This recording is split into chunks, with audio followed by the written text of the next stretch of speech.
वासुदेवाय ओम नमो भगवते वासुदेवाय ओम नमो भगवते वासुदेवाय ओम अज्ञानतिमिरान्धस्य ज्ञानाञ्जनशलाकया चक्षुरुन्मिलितं येन तस्मै श्रीगुरुवे नमः। श्रीचैतन्यमनोभीष्टं स्थापितं येन भूतले स्वयं रूप कदा मह्यं ददाति स्वपदान्तिकं वन्देऽहं श्रीगुरुं श्रीयुतपदकमलं श्रीगुरुं वैष्णवांश्च श्रीरूपं साग्रजातं सगणरघुनाथान्वितं तं सजीवं साद्वैतं सावधूतं परिजनसहितं कृष्णचैतन्यदेवं श्रीराधा कृष्णपादान् सगणललिता शिविशाखान्वितंश्च ये कृष्णा करुणा सिन्धु दीनबन्धो जगत्पते गोपेश गोपिका कान्त राधा कान्त नमोऽस्तुते तप्त काञ्चन गौरांगी राधे वृंदावनेश्वरी वृषभानुसुते देवी प्रणमामि हरिप्रिये वाञ्छाकल्पतरुभ्यश्च कृपा सिन्धुभ्येव च पतितानां पावनेभ्यो वैष्णवेभ्यो नमो नमः। नमो विष्णुपदाय कृष्णपृष्ठाय भूतले श्रीमते भक्तिवेदान्त स्वामिनि नामिने नमस्ते सारस्वते देवे गौरवाणी प्रचारिणे निर्विशेष शून्यवादी पाश्चात्य देशतारिणे जय श्री कृष्ण चैतन्य प्रभु नित्यानंद श्री अद्वैत गदाधर श्रीवासादि गौर भक्त वृंदा हरे कृष्णा कृष्ण कृष्ण हरे हरे हरे राम राम राम हरे हरे वैराग्य विद्या निज भक्ति योगा शिक्षार्थमेक पुरुष पुराण श्री कृष्ण चैतन्य शरीरधारी कृपाम्बुदिर्यस्तमहं प्रपद्ये पंचतत्वात्मकं कृष्णं भक्तरूपा स्वरूपकं भक्तावतारं भक्ताख्यं नमामि भक्तशक्तिकम्। जय जय श्री चैतन्य जय नित्यानंद जय द्वैत चंद्र जय गौर भक्त वृंदा जय जय श्री चैतन्य जय नित्यानंद जय द्वैत चंद्र जय गौर भक्त वृंदा जय जय श्री चैतन्य जय नित्यानंद जय द्वैत चंद्र जय गौर भक्त वृंदा। Hari Om Tatsat. Hare Krishna. Welcome all the devotees for today's teachings of Lord Chaitanya class. Hare Krishna. Hare Krishna प्रभु जी।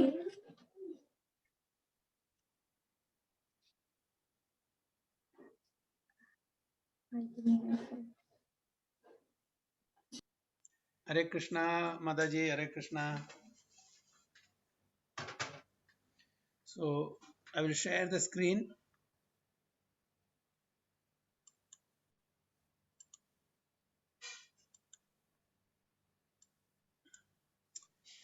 Parvati Mataji, we have to stop at 7:45, right?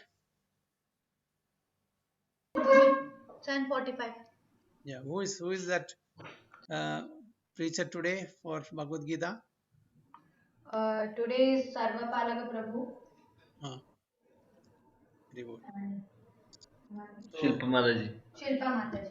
Shilpa Mataji. Okay. Hare Krishna. And so teachings of Lord Chaitanya, which we have finished Lord Chaitanya's mission, right? Yes, Prabhuji. Yes. Okay. So we'll go to the preface.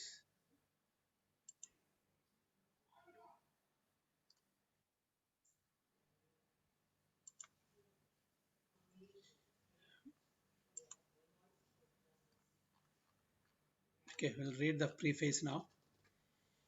Hare Krishna. So there is no difference between the teachings of Lord Chaitanya presented here and the teachings of Lord Krishna in the Bhagavad Gita. So like last week we have taken Shikshashtagam, because as we all know, Shikshashtagam by Sri Chaitanya Mahaprabhu is the essence of all the Vedic literatures.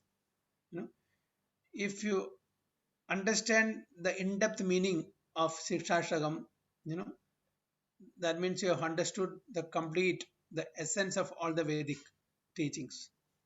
So there's no difference. The teachings of Lord Chaitanya are practical demonstrations of Lord Krishna's teachings. Lord Krishna's ultimate instruction in Bhagavad Gita is that everyone should surrender unto him, Lord Krishna.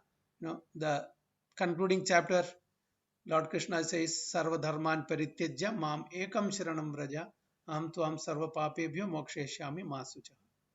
So Krishna promises to take immediate charge of such a surrendered soul. Whoever surrenders unto him completely, he takes charge, just like how Arjuna's chariot was driven by Supreme Lord Krishna. If he takes complete shelter of the Supreme Lord Krishna, he will take charge of our chariot also. We don't have to worry about anything. He will take charge, complete charge. The Lord, the Supreme Personality of Godhead, is already in charge of the maintenance of this creation by virtue of his plenary expansion, Shiroda Sai Vishnu. But this maintenance is not direct. However, when the Lord says that he takes charge of his pure devotee, he actually takes direct charge. Pure devotee is a soul who is forever surrendered to the Lord, just as a child is surrendered to his parents or an animal to its master. In the surrendering process, one should accept things favorable for discharging devotional service, reject things unfavorable, believe firmly in Lord's protection, feel exclusively dependent on the mercy of the Lord, have no interest separate from the interest of the Lord, always feel oneself meek and humble. Okay, so these are the characteristics of total surrender. These 6 items, okay, if we practice, who will take charge? Lord Krishna will directly take charge. Otherwise, his energies indirectly, he will be taking charge, but indirectly, not directly. To all his surrendered souls, Lord Krishna directly takes charge. And those who are not surrendered, his energy will take charge. So that is only difference. So when Lord Krishna takes charge, we don't have to worry. And when we don't surrender, when his energy takes charge, definitely, as it has been programmed, it will go automatically as per the laws of nature. No, we have no hand. Lord Krishna will not directly involve in any of our things. Definitely, he may from within, as Paramatma, will inspire us, okay, instruct us. But who is there to listen to him?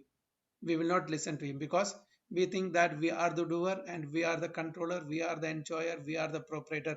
With all these things, we think that we don't need anybody's guidance. So when we totally, even our intellect, when we totally surrender to Supreme Lord, nothing to worry, he will do whatever is necessary. So this is what we have to understand. So the sign of a devotee who is totally surrendered, will reflect in these 6 items. That is, accept things favorable for discharging devotional service, reject things unfavorable, believe firmly in the Lord's protection, feel exclusively dependent on the mercy of the Lord, have no interest separate from the interest of the Lord, always feel oneself meek and humble. So these are the 6 characteristics of total surrender to Supreme Lord Krishna.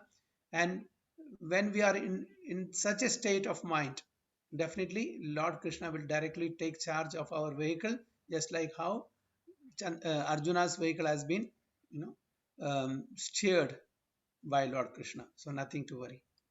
The Lord demands that one surrender unto him by following these 6 guidelines.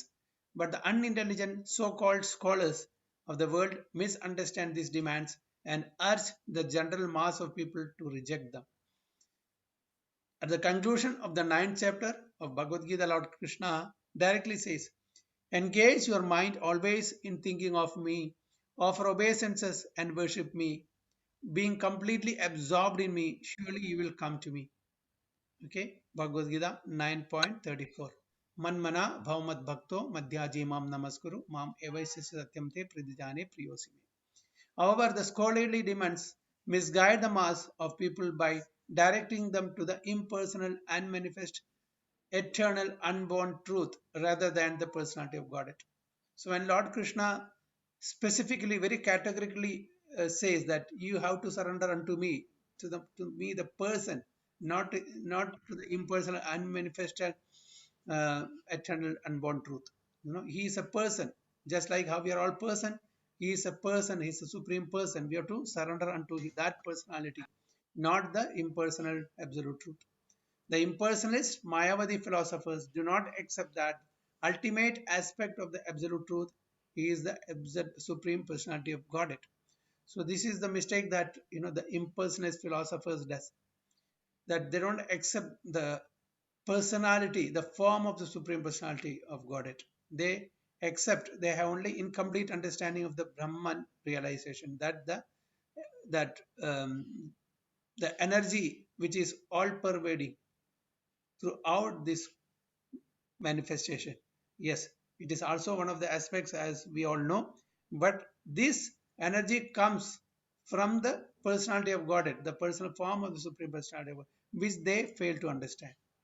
So if one decides to understand the sun as it is, one must first face the sunshine, then the sun globe, and after entering into the globe, come face to face with the predominating deity of the sun. Due to a poor fund of knowledge, the Mayavadi philosophers cannot go beyond the Brahman effulgence, which may be compared to the sunshine. The Upanishads confirm that one has to penetrate the dazzling effulgence of Brahman before one can see the real face of the Supreme Personality.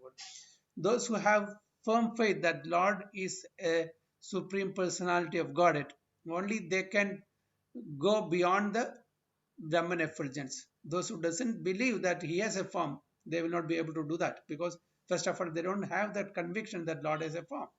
So those devotees who know all the three aspects of the Supreme Lord as Bhagwan, Paramatma and Brahman, they will definitely penetrate through this Brahman effulgence, then go to his personal abode and have a audience, face-to-face audience, and serve the Supreme Personality of Godhead in his own Swarupa. So this is what Prabhupada says here. Lord Chaitanya therefore teaches direct worship of Lord Krishna, who appeared as the foster child of the king of Vraja.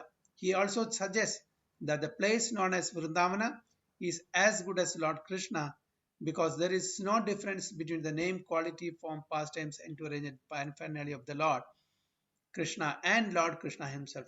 That is the absolute nature of the absolute truth. So as we have learned time and again, that there is no difference between the Lord and his paraphernalia, his name, his place, that means his dham, his entourage, his attributes. There is no difference at all. Okay? So so in Vrindavan is also as good as Krishna. Okay, that is what we have to understand. So we see Krishna in everything because it is all Krishna's energy. But at the same time, he is there as a person also. This is what we have to understand. Okay, so the absolute nature of the absolute truth. That is the absolute nature of the absolute truth, because he is absolute. Everything related to him also is absolute. Okay. So, so far, any questions or comments? Hare Krishna. Yes,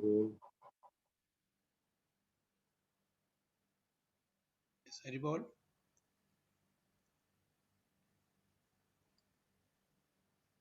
All these points we have taken many times before, so I hope everything is clear. Okay, so we'll continue. Lord Chaitanya also recommended that the highest mode of worship in the highest perfection stage is the method practiced by the damsels of Braja. These damsels, gopis or covered girls, simply loved Krishna without a motive for material or spiritual gain.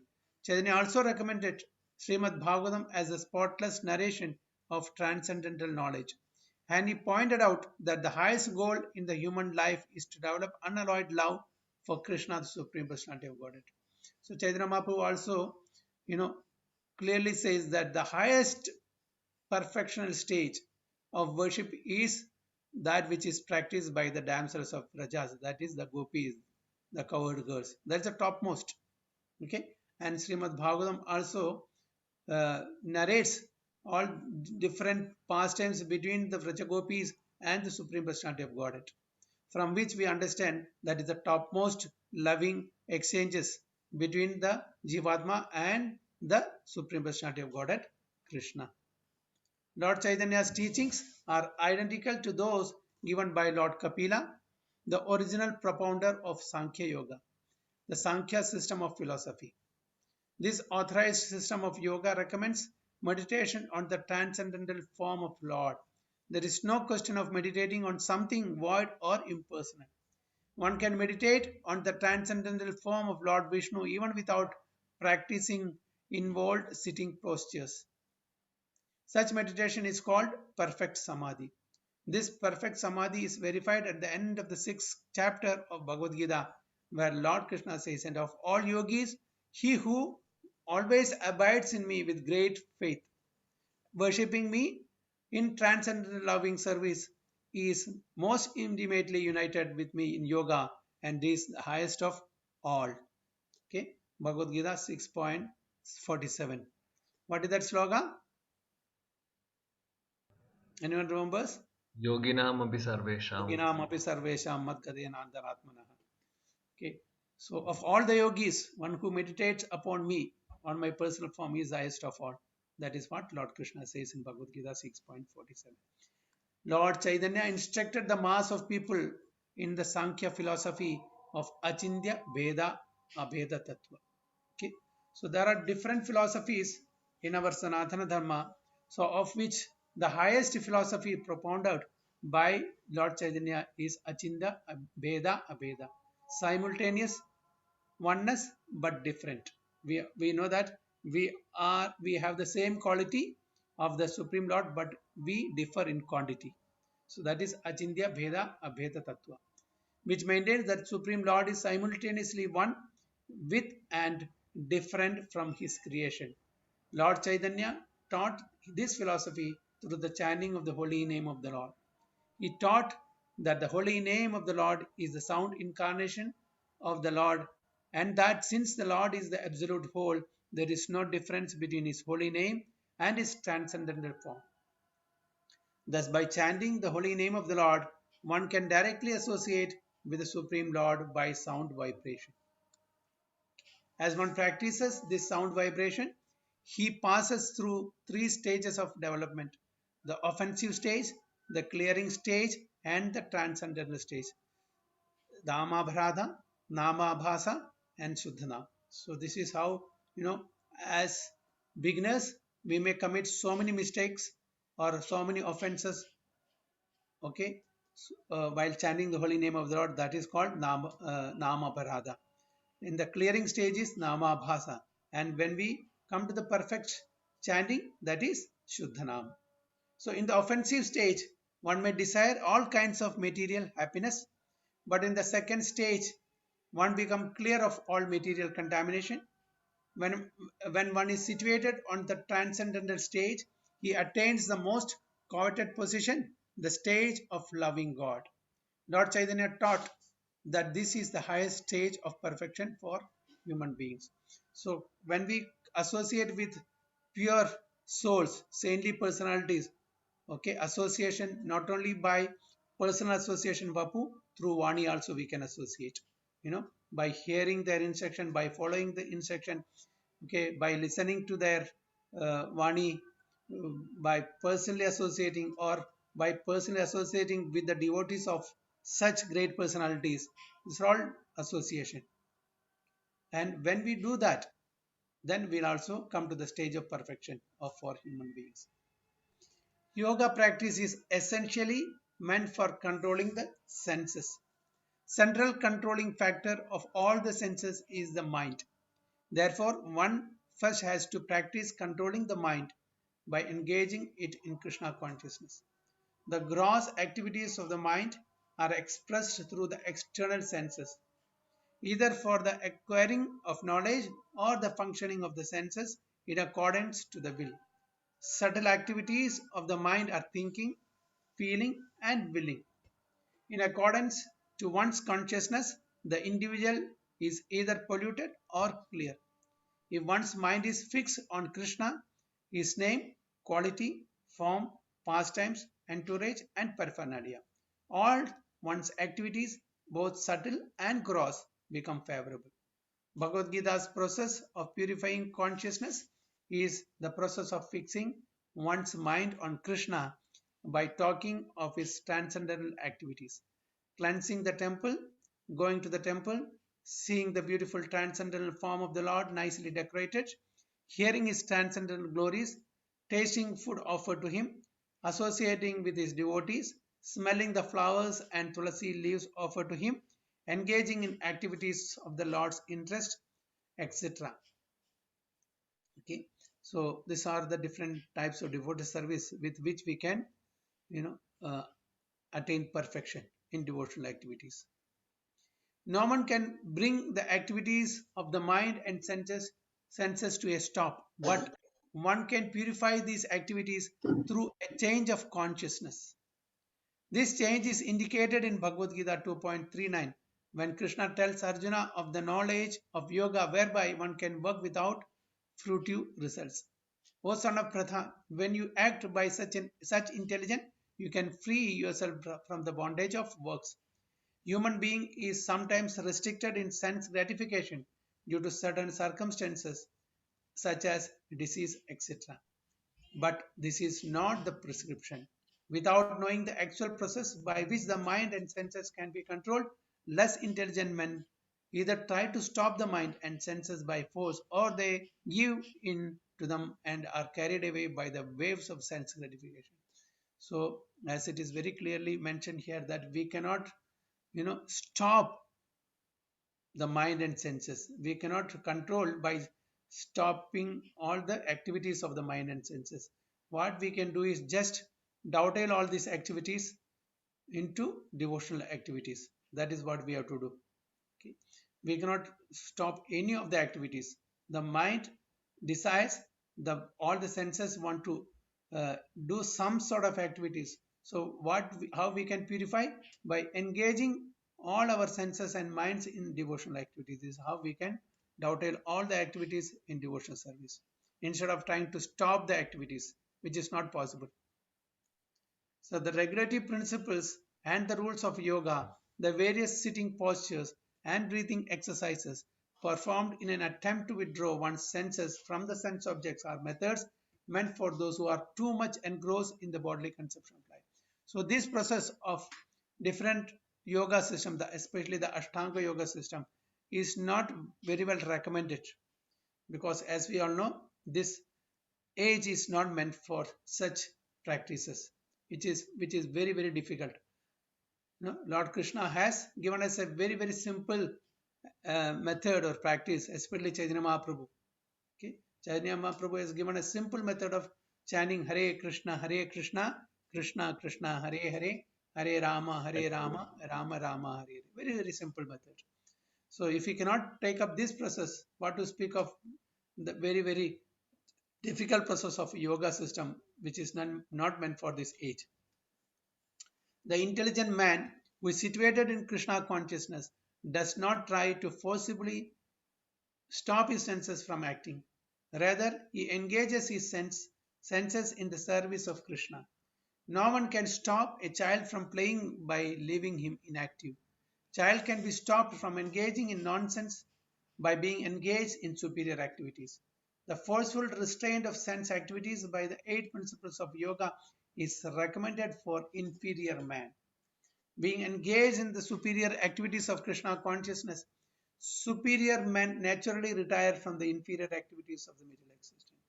The yoga system, with our own effort only it is possible. We have to take lot of austerities, following yama niyama, then asana, then what do you call pranayama, pratyahara. These are all with our own effort and endeavor it is possible. But devotional service, our effort plus the mercy of the Supreme Lord is also there. So that's why this becomes very tiresome, very cumbersome, very difficult for attaining perfection through the yoga process, because our own effort and our effort, today we may be very enthusiastic, tomorrow we may be very dull and lazy. So it will not be possible for us to have a consistent effort. So it is very difficult. Only very, very few, very determined people can do this. So that's why it is very difficult, and it is meant for inferior people also. So in this way, the Lord Chaitanya teaches the science of Krishna consciousness. That science is absolute. Dry mental speculators try to restrain themselves from material attachment, but it is generally found that the mind is too strong to be controlled and that it drags them down to sensual activities. Person in Krishna consciousness does not run the risk. One has to engage his mind and senses in Krishna conscious activities. And Lord Chaitanya teaches on how to do this in practice. As we all know, we have been carrying from, previous births, our natural vasanas or natural instincts. So it is very difficult for us because these are all internal instincts which we carry from our previous lives and previous births. So that will always trouble us. So how we can control that natural instinct that we bring from our previous births?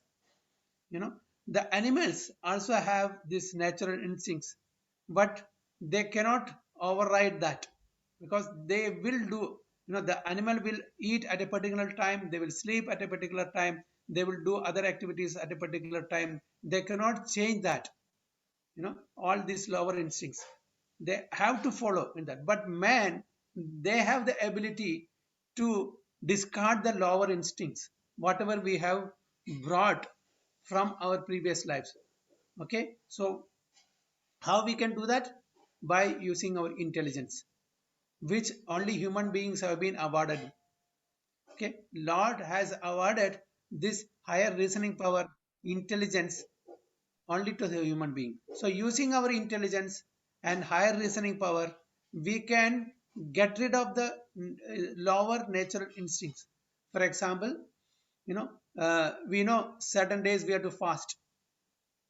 Okay, and we have to get up early in the morning to do devotional activities, and we are not supposed to involve in um, sinful activities. These are all very well known to all of us through the scriptures and through the guidance of the saintly personalities, Guru, Sadhu and Shastra.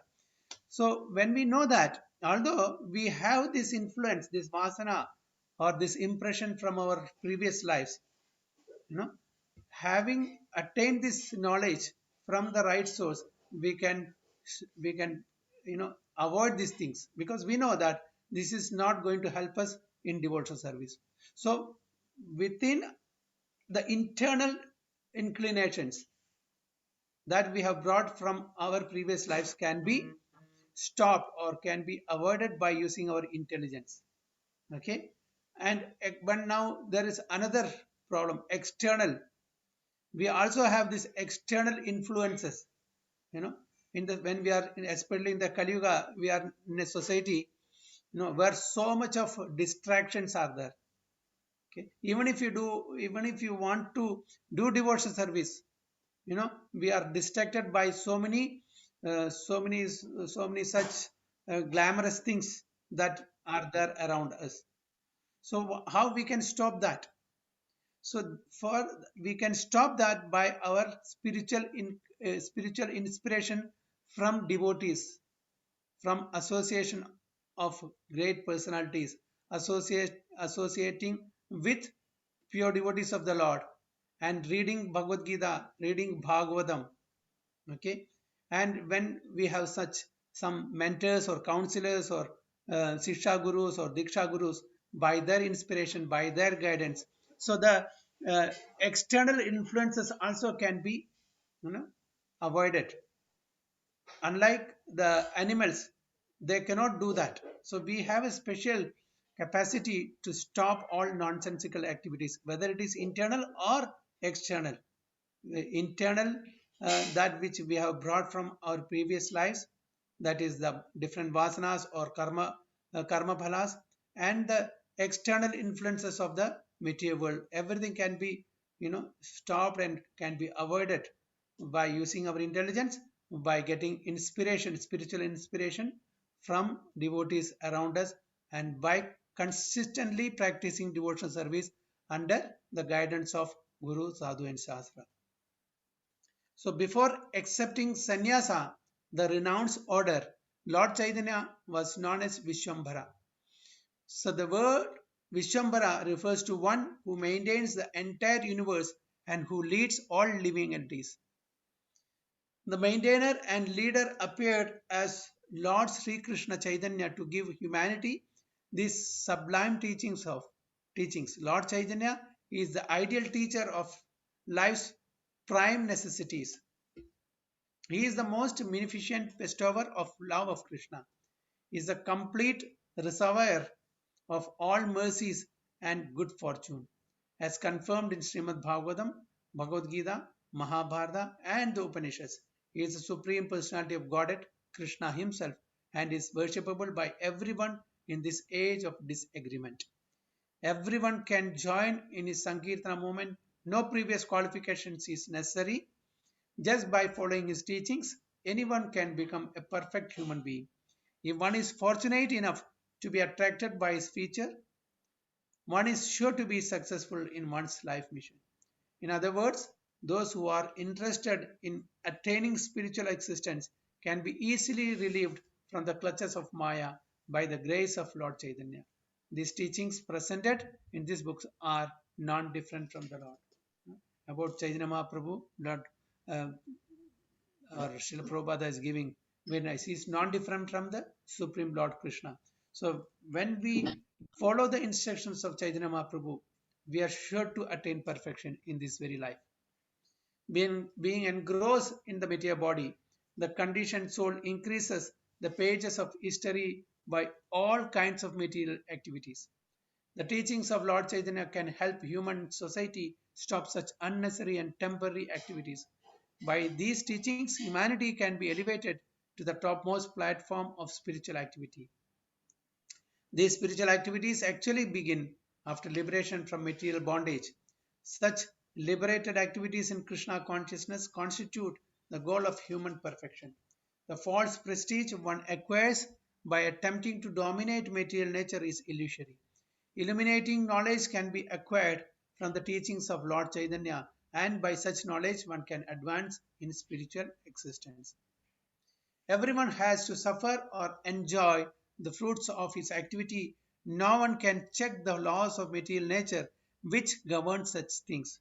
As long as one is engaged in fruitive activity, he is sure to be baffled in an attempt to attain the ultimate goal of life. I sincerely hope that by understanding the teachings of Lord Chaitanya, human society will experience a new light in spiritual life which will open the field of activity for pure soul. Om Tat Sat.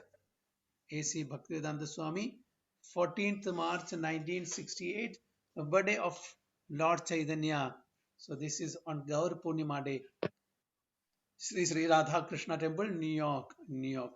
So this is the preface to teachings of Lord Chaitanya.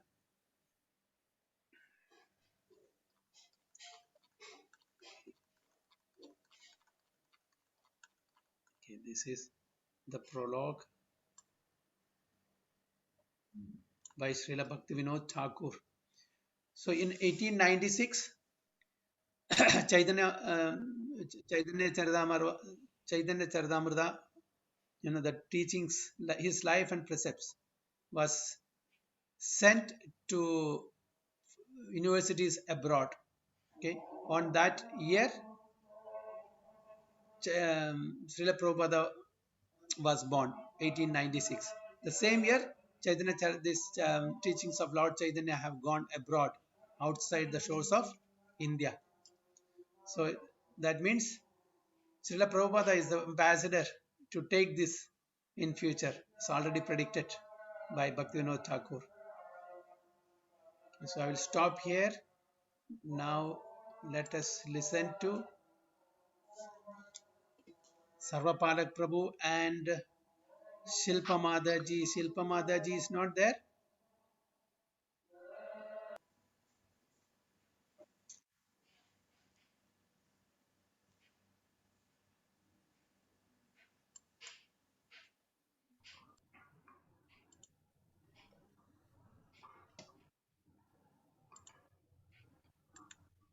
Hare Krishna, Prabhuji. Hare Krishna Prabhuji, Danda Pranam.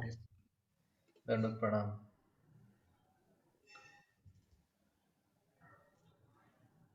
Let us start by doing Mangalacharan. Am I audible, Prabhu? Yeah. Om Namo Bhagavate Vasudevaya. Om Namo Bhagavate Vasudevaya. Om Namo Bhagavate Vasudevaya. Om Ajnanatimmirandasya Jnananjanashalakaya Chakshurunmilitam Yena Tasmai Shri Gurave Namaha. Shri Chaitanya Manobhishtam Stapitam Yena Bhutale Swayam Rupa Kada Mahyam Dadati Swapadantikam वन्देऽहं श्रीगुरुं श्रीयुतपदकमलं श्रीगुरुं वैष्णवांश्च श्रीरूपं साग्रजातं सागररघुनाथान्वितं तं सजीवं साद्वैतं सावधूतं परिजनसहितं कृष्णचैतन्यदेवं श्रीराधाकृष्णपाद सहगणललिता श्रीविशाखान्वितांश्च हे कृष्णकरुणासिन्धो दीनबन्धो जगत्पते गोपेशा गोपिकान्त राधाकान्त नमोऽस्तुते तप्तकाञ्चन गौराङ्गी श्रीराधे वृन्दावनेश्वरी वृषभानुसुते देवी प्रणमामि हरिप्रिये वाञ्छाकल्पतरुभ्यश्च कृपासिन्धुभ्यः च पतितानां पावनेभ्यो वैष्णवेभ्यो नमो नमः। नमो विष्णुपादाय कृष्णपृष्ठाय भूतले श्रीमते भक्तिवेदांत स्वामिनिधि नामिने नमस्ते सारस्वती देवे गौरवाणी प्रचारिणे निर्विशेष शून्यवादी पाश्चात्य देशतारिणे जय श्री कृष्ण चैतन्य प्रभु नित्यानंद श्री अद्वैत गदाधार श्रीवासादि गौर भक्तवृंद हरे कृष्ण कृष्ण कृष्ण हरे हरे हरे राम राम राम हरे हरे हरे कृष्ण कृष्ण कृष्ण हरे हरे राम राम हरे हरे हरे कृष्ण कृष्ण कृष्ण हरे हरे राम राम हरे हरे मूकं करोति वाचारं पंकुं लङ्घयते गिरिं यत्कृपातमहं वन्दे श्रीगुरु दीनतारिणं परमानन्दमाधवं श्रीचैतन्यमीश्वरम्। Hare Krishna, dear devotees. So today I will be speaking on two verses, verse number 28 of first chapter and verse number 29. So let me recite the verse first. So we can see that in the previous verses, Arjuna, the Pandavas and the Kauravas, they are in the battlefield, and Arjuna has requested Krishna to take the chariot in the middle of the battlefield so that he can see the soldiers who have assembled there. So that is the the scene what we can see from the previous verses, and from this verse onwards Arjuna is actually starting to lament on the thing on the situation because of the uh, the uh, the confusions, or the mind, he's actually deviating from his duty. So we can see that from this verse onwards until till the end of this chapter we can see that Arjuna is starting, or Arjuna is in doubt, is in big doubt. He is confused, he is not aware, or to what to be done, and he is lamenting actually. So we can see from this verse till the end of this chapter. So this chapter is also known as Vishada Yoga. This is one of the we know that other chapters like some of the chapters like Karma Yoga is there, Bhakti Yoga, Jnana Yoga is there. So likewise, some Acharya says that this chapter is known as Vishada Yoga, and we can also see that this is the most underrated chapter, because people mostly avoid this chapter and they start reading from the second chapter onwards, because from the second chapter onwards we can see the instructions, or the philosophies. But in the first chapter is some people think that it is not very important. But we should understand one thing, that first chapter is actually talking about the problems. So it is the we can say that the first chapter is telling about the problem statement. So without understanding the problems properly, how we can implement the solutions, even though we are getting the solutions from the right person, if we do not understand the problem what we are facing, then it will not be a proper thing to do. So that is the reason this chapter is also very important. Even when I started Bhagavad Gita, reading the Bhagavad Gita, I also was thinking in the same way only. Why this chapter? Even I was not understanding what is the relevance of this chapter. So then, by hearing so many classes from our Shiksha Guru and from other great Vaishnavas, then I started understanding the importance of this chapter. So I thought of sharing this with you all. So we can see that as I will just read the sloka first. Arjuna Vaja, Arjuna Vaja, Drishtve Mam Swajanam Krishna Yujutsam Samupastidam Sidandi Mama Gatrani Mukham Cha Pari Shushyati.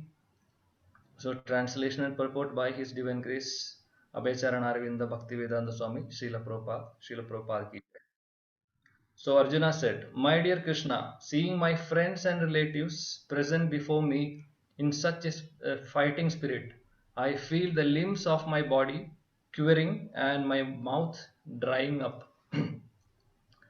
So we can see from this that Arjuna is lamenting. He started his lamentation. In fact, so as I was mentioning, this chapter is also known as Vishada Yoga. So how we can understand why this chapter is known as Vishada Yoga? Because we will be thinking how this can be connected. Yoga, we all know the meaning of yoga. Yoga means to connect to Krishna. So how this Vishada can be connected to Krishna? This is very interesting. Like and what we can understand from this that because of this lamentation or confusion or bewilderment what Arjuna is facing, because of that he is taking the shelter of Krishna. So that is the point, once he's surrendering to Krishna in the second chapter, he's surrendering to Krishna. Then we can understand that he is getting the right message from the Krishna. He's accepting it. So he's submissive. He's that nature of a devotee is actually, he's showing that submissiveness in the coming chapters actually. So we can understand through that, even though the reason for reason for connecting Krishna was through lamentation, but some it is getting connected to Krishna by taking the shelter of Krishna. So so from this verse we can see there are some Sanskrit terms which we can see, like swajanam. He is mentioning a term like swajanam. In one of the previous verse we can see that he was using a different word like Dhritarashtrasya durbuddhir. He is using that word durbuddhir in the, I think that in the 20th verse. So durbuddhir means, as we all know, is evil minded son. He is telling evil minded sons of Dhritarashtra what plan they have. He's telling in the sloka actually. So we can see that there is a shift in the perception in Arjuna, that from Durbuddhir now he is telling Swajanam, means our own people. So we can see that Arjuna's what to say, qualities, soft heartedness or compassion. So such kind of qualities are getting manifested now, from this verse onwards. So because of that compassion or those qualities, we can see that in Arjuna he's getting some emotions also, and through because of those emotions his limbs are quivering and his mouth is drying up. And in the next verse also he is telling that his weapon Gandiva is slipping from his hand, like that. So we can see that his that change in his consciousness from the beginning. Before he was very very confident and he was ready to fight. Then slowly and gradually his confidence is coming down because of the lamentation, and now he's exhibiting some different mellow. So here in the purport, beautiful purport by Srila Prabhupada, where Srila Prabhupada is mentioning the first sentence itself. It's very very interesting sentence. Like he is telling that any man who has genuine devotion to the Lord has all good qualities which are found in godly persons, in demigods. So we can see that what Prabhupada is mentioning here is that if a person with genuine devotion, a person who is a pure devotee, he will have all the good qualities, like the qualities of a demigod. Or and in other way, and in contrast to that, we can say that the person who are having material qualifications, whatever material qualifications a person is possessing, that is not going to give us that is not going to give us any godly qualities in them. So even the person is a PhD or a doctor or whatever qualification, if he is not a devotee or if he is not doing devotional service, then definitely that person will not be having any godly qualities. So, and he is quoting Prabhupada, Srila Prabhupada is quoting one shloka from Srimad Bhagavatam also. That is again, it is telling the same thing. I mean, same message only. Like one who has unflinching devotion to Supreme Personality of the Godhead has all the qualities of demigods. So this is from the purport. So what we can see from this verse, like Arjuna is manifesting the godly qualities. So what are the godly qualities? Godly qualities are, we can say that sympathy. He is feeling some sympathy to the, to the opposite party, and he's showing some compassion, and his heart is getting soft, and soft heartedness is, these are the some of the qualities of, or we can say, godly qualities. So these qualities, why he is exhibiting these godly qualities, that we should understand, because um, uh, these godly qualities are actually the characteristics, or the qualities of a pure devotee. Because a devotee, how we can make out the difference between a demoniac person and a devotee. We can see the here itself, like Arjuna and Duryodhana both are having different mindset. So Duryodhana, he was very envious, and he was ready to kill everyone just for satisfying his own false ego. Like we can see that he, like we know that such demoniac people, they can go to any extent to satisfy their material desires, or we are seeing such people.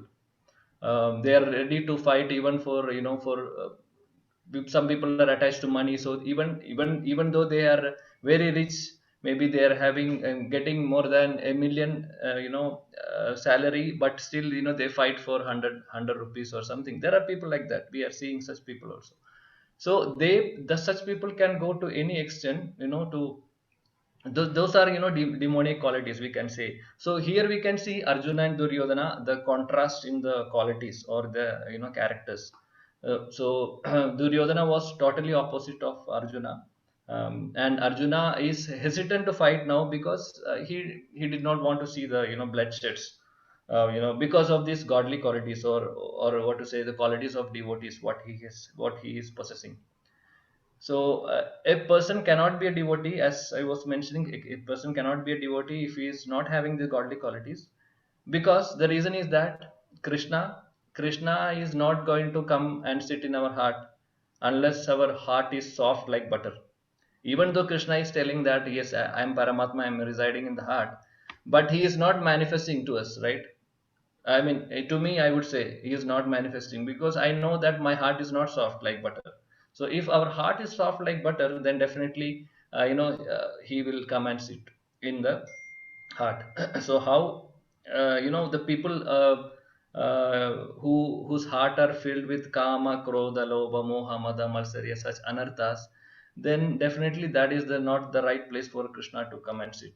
So we have to understand these qualities what Arjuna is exhibiting are actually not due to any weakness. uh, you know it is not due to his weakness, but it is due to some soft heartedness, or compassion. These qualities are actually a characteristic of a devotee of the Lord. So how we should develop these godly qualities, that we need to follow the footsteps of our guru, our previous acharyas, and we have to follow the shastric injunctions also. Then we can develop these godly qualities in us also. And what else, this is one of the lesson what we can learn from this sloka. And another lesson we can also learn, that we can see that here Arjuna is overwhelming with emotions, and because of that he is getting bewildered, and he is getting disconnected from the spiritual knowledge what he had actually. And as we know that Arjuna is a pure devotee, he had very good knowledge in scriptures, he knows everything, but even a great soul like Arjuna is getting illusioned. So that is the thing. So we can see that what to speak of us, just imagine what to speak of us, because Arjuna is such a great soul, and but still he is getting confused. So we can understand from all these things that even we also getting distracted. We definitely will get distracted from the goal of our life. like we can see that from this particular sloka we can also understand. We also sometimes will fall in the illusion because of seeing something, or because of hearing something from somebody. Even though we know that, we may know from our heart, in the heart we may feel that, oh, okay, this is not the right thing, or we have not consulted with this particular situation with the with our seniors or superiors or people who know the truth, who can guide us. But still, we may take some decisions out of our because of our mind's demand, because mind is always cheating us, because our mind is also material in nature. So, and the mind is coming under the modes of material nature. So there is a high probability that mind will deviate us from the right path. So here also Arjuna knows that he has to do his duty, but still he is getting bewildered. So what to speak of us, people like us? And so what we have to do is that whenever we are confused, or we are facing such or if we have to take an important decision in our life, we should definitely consult that with with the people or the seniors or guru, or those who are following the path of devotion, or who are in the or those who are following the path of bhakti. That is very important. Then only we will get a proper right spiritual solution for our problems. Otherwise, when we start, otherwise what will happen if we are going to take the decisions by our own, then we will be ending up in big problems. So another one example from the scripture itself, we can see that Kaikeyi in Ramayan, we know that Kaikeyi is she was actually a very good lady only, because she loved Sri Ram very much, and she was even considering Sri Ram as her own son. But after hearing from the mantra, what happens? Her consciousness get polluted, and she is taking a wrong decision. After hearing that from mantra, and the thing is that she is not even consulting with anyone. Otherwise, she could have consulted with sorry, anybody, any seniors, the Sharada or any other seniors, but she did not do that.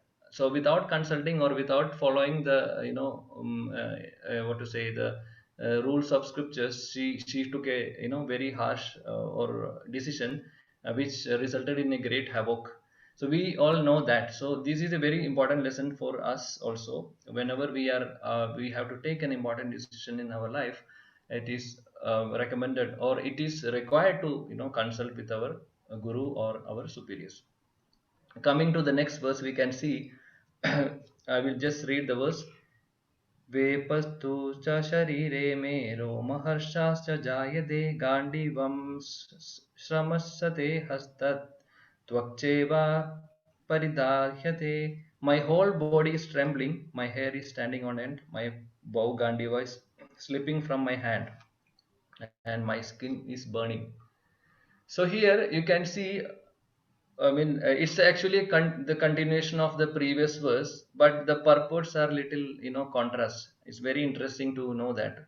So here we can see, like, Arjuna is, he doesn't want to fight. He doesn't want to see the bloodshed of people in the war field, and his emotions are, very strong, becoming very strong, and that is making, manifesting in his physically. I mean to say, those emotions are manifesting physically, and what happens? And he's he's trembling. His hair is standing on the end, and skin is burning, and he's slipping the Gandiva from his hand. So these are the some of the emotions we also come across, like, when we are in such situation.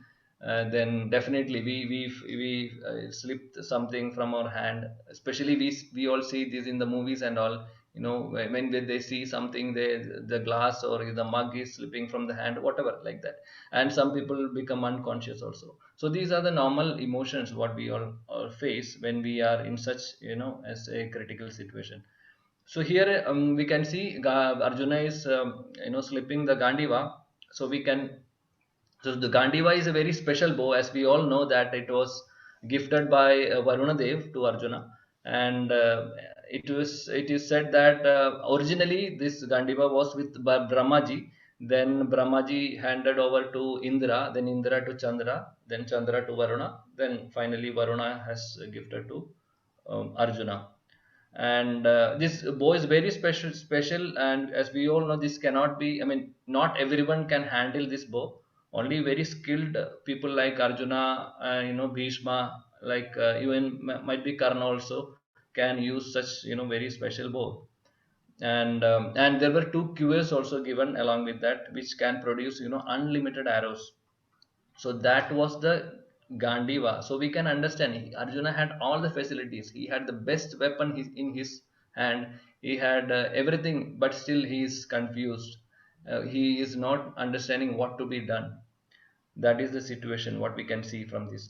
And here in the purport, Srila Prabhupada is mentioning about the trembling of the body. There are two types of trembling of the body. He is saying one is because of the spiritual ecstasy, also we get trembling. Otherwise in such situations like material conditions, out of great fear and all, such conditions also we get this trembling of the body.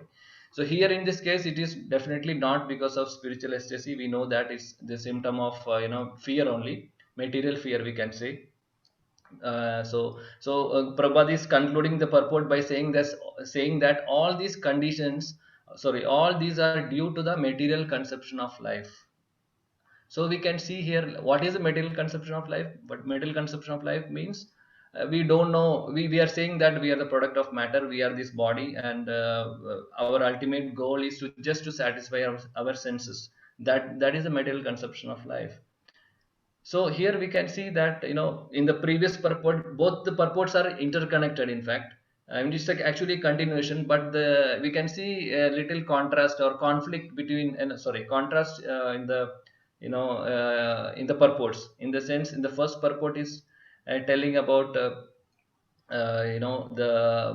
what to say the symptom of a pure devotee, and the second purport what we have now read is actually telling the symptom of a conditioned soul, like what will happen to a person who is too much attached to material things, or the person who is having the material conception.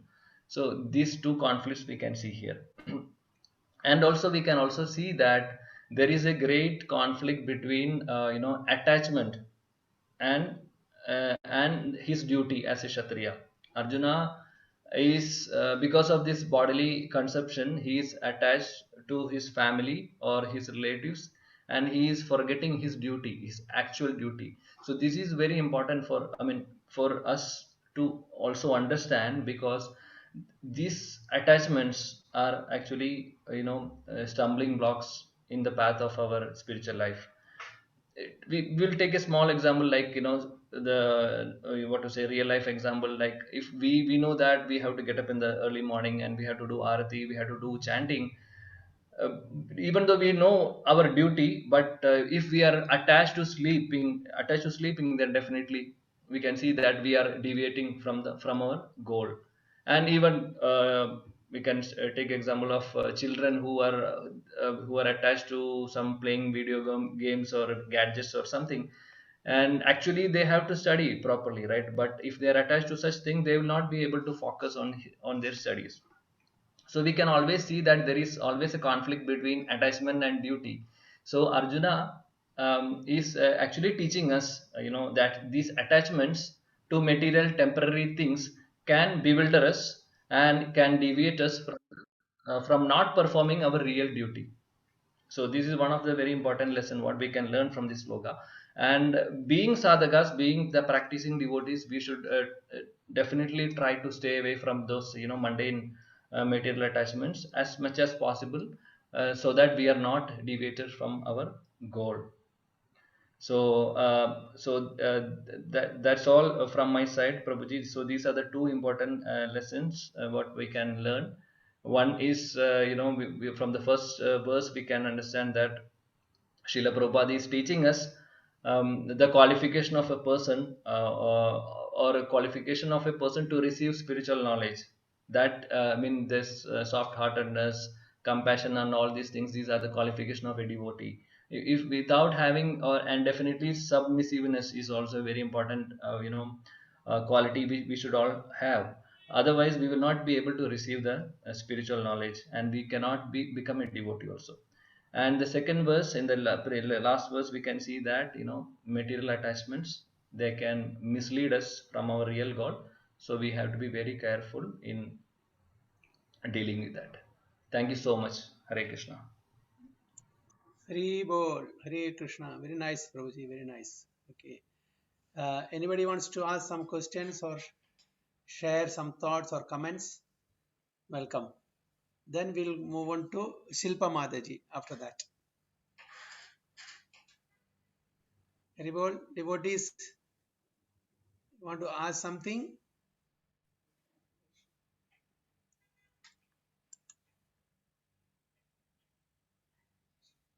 Hari Bol.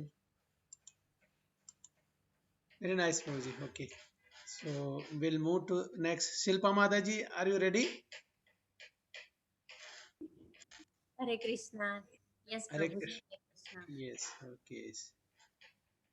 नमो ओम विष्णुपादाय कृष्ण पृष्ठाय भूतले श्रीमते भक्ति वेदांत स्वामी नीति नामने नमस्ते सरस्वते देवी गौरवाणी प्रचारिणे निर्विशेष शून्यवादी पाश्चात्य देशतारिणे। जय श्री कृष्ण चैतन्य प्रभु नित्यानंद श्री अद्वैत गदाधर श्रीवासादि गौर भक्त वृंदा। हरे कृष्णा कृष्ण कृष्ण हरे हरे, हरे राम राम राम हरे हरे। न च संख्यो भगवद गीता श्लोक नंबर 1.30।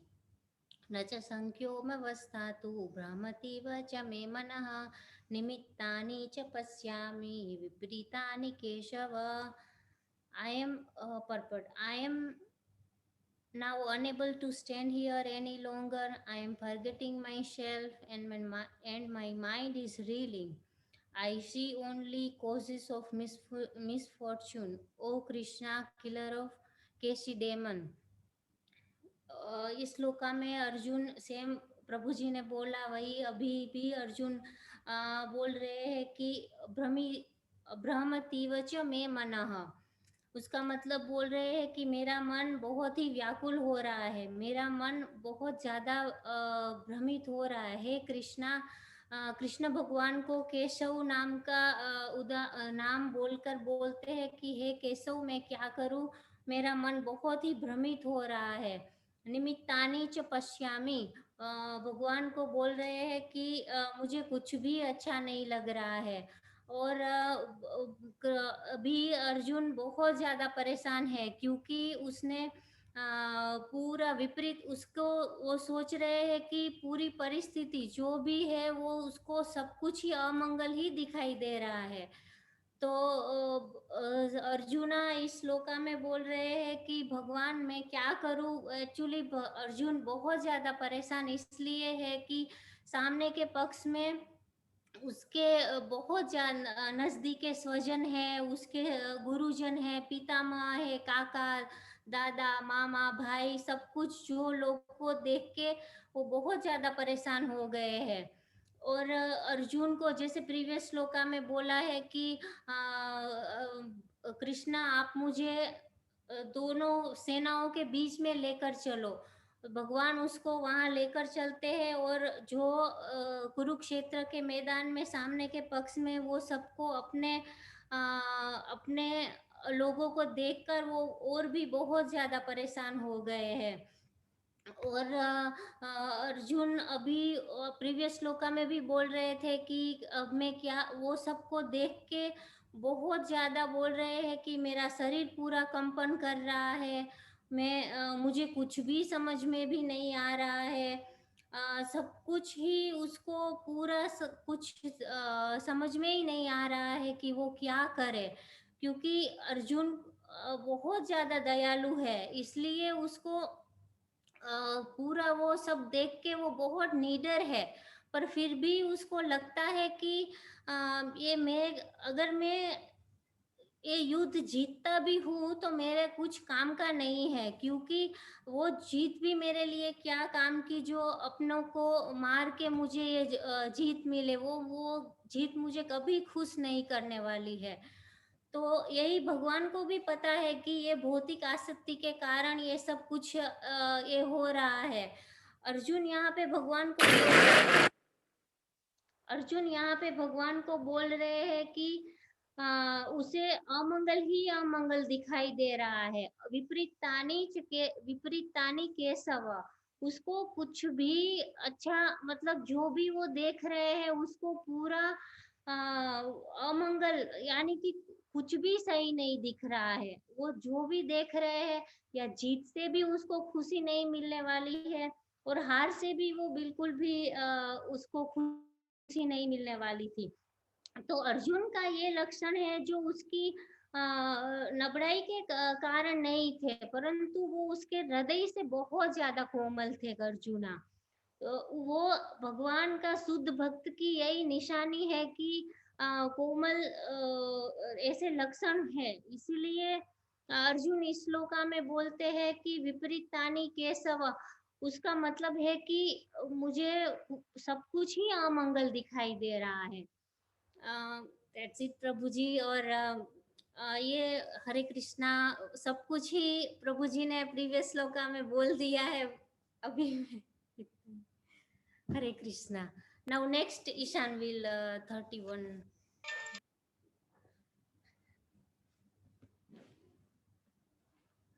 મારું મ્યુટ નહોતું ને. Okay.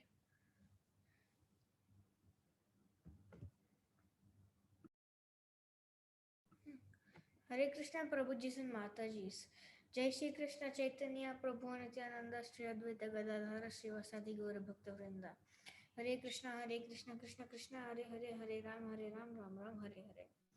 Today I am going to recite and explain sloka number 1.31. न च श्रेयो न पश्यामि हत्वा स्वजनम् अहावे, न कनकसे विजयं कृष्ण न च रजयं सुखानि च. The translation is that I do not see how any good can come from killing my own kinsman in this battle, nor can I, my dear Krishna, desire any subsequent victory, kingdom, or happiness. This means that he's telling to dear Krishna that he doesn't want any victory, kingdom, or happiness just from killing his own kinsman. Let me explain this in a more detail. Arjuna here is attracted by bodily relationship. When he saw the people on the other side, he saw his most loving Bhishma Pitama, he saw his teacher Dronacharya and Guru Kripacharya. And he also saw his relatives, his cousin brothers, and many more. Arjuna is so attracted with them with bodily relationship, and he forgets his supreme spiritual relationship with Krishna. Arjuna even forgot the duty of a Kshatriya. A duty of a Kshatriya is to leave everything else and fight for injustice or adharma. There are two kinds of people eligible to go to the sun globe, also known as the spiritual world: a Kshatriya and a sannyasi. If Arjuna won't do his duty as a Kshatriya, he can't go to the sun globe. Arjuna is so emotional that he doesn't want to kill his enemies. So how will he be able, or how will have the energy or the feelings to kill his relatives, which are so near and dear to him? Killing his own kinsmen, there will be no happiness in his life. He'll be continuously thinking about the good and old and nice memories when he was spending time with them, and he will feel even worse. So he has decided to go to the forest and live a secluded life in frustration. A Kshatriya requires a kingdom and cannot do most of the other occupations. So the only opportunity to get his own kingdom is to fight against his own kinsman that he doesn't want to do. In conclusion, I want to say that Arjuna is so much attracted to his bodily relatives with whom he doesn't want to fight and kill to just gain victory, a kingdom, or happiness. And he does not, and he forgets his supreme relationship with Krishna. Hare Krishna, I'm done. Hari Bol. Hari bol, Hari bol. Hari bol, very Hari nice, Ishana. bol. Very Bol. nice. Very, Hari very bol. nice. Mataji and Nicely presented. Khan, both nice, very nice. Hari bol. Hari- Prabhuji's and Mataji's. Thank you, ઈશાને સરસ. Okay, good. Keep it up. Very nice. Mataji also very nice. Mataji. Okay. So, so any comments or somebody wants to add more?